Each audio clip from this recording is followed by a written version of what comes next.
BJP और PM Modi? तो हम तो क्या कर रहे हैं, आपको अच्छी तरह मालूम है कि जब हम बजट पे भाषण देंगे तो जितनी भी क्रिटिक्स है हमारी तरफ से, कि हम उनको बताना चाहिए जनता को और पार्लियामेंट को और मंत्री को, ताकि मंत्री जवाब दे दे। जैसे कल मैंने पूछा कि आप स्वास्थ्य के बारे में क्या किए और क्या नहीं किए, एजुकेशन के बारे में, शिक्षा के बारे में, क्योंकि ये दोनों मिनिस्ट्रीज के बजट कम हो चुके हैं। और क्यों? ये तो बजट की बात है, राजनीति की बात नहीं है। ठीक है, राजनीति भी किए हम, क्योंकि हमें ऐसा लगा कि 2 राज्यों को बहुत फेवरेट ट्रीटमेंट दे चुके हैं सरकार ने, क्योंकि वो चाहते हैं कि ये 2 उनके जो कोएलिशन पार्टनर्स हैं कि ये लोग जरा संतुष्ट रहें ताकि सरकार आगे बढ़े। ठीक है, ये तो राजनीति ऐसे ही होते हैं हमारे देश में, लेकिन इसको दिखाना और उसके बारे में बोलना तो हमारे भी फर्ज है। लेकिन इसमें राय बढ़ रही है सर। आप कहते हैं बिहार को दे दिया और बिहार के जो आरजेडी के सांसद है वो कहते हैं कुछ नहीं दिया, तो फिर आखिरकार इंडिया अलायंस है कहाँ पे? देखिए, मैं आपको कहूंगा कि बिहार को जितने मिले हैं, अगर मेरे राज्य मिले तो हम बहुत खुश होंगे।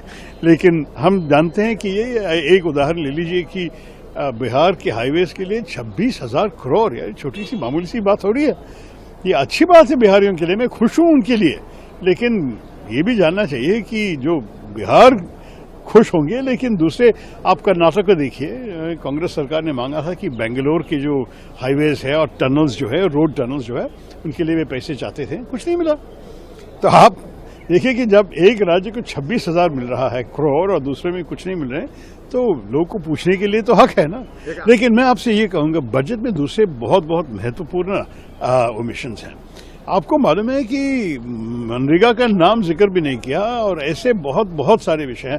मैं तो करीब 20-25 विषय को उठा के मेरे 22 मिनट में मेरे भाषण में बोला। तो अगर मंत्री सोचते हैं कि ये सिर्फ राजनीति है, तब तो वो सुना नहीं है मेरा भाषण। एक आखिरी सवाल, नीति आयोग को लेकर भी इंडिया अलायंस अलग नजर आ रही है। ममता बनर्जी शामिल होंगी, 4 ऐसे सीएम हैं जो कि कांग्रेस रूल्ड हैं या तो ऑपोजिशन रूल्ड हैं, वो शामिल नहीं होने जा रहे हैं। 3 कांग्रेस मुख्यमंत्री और 1 डीएमके का कहा कि वो नहीं आएंगे क्योंकि उनके लिए कुछ नहीं है।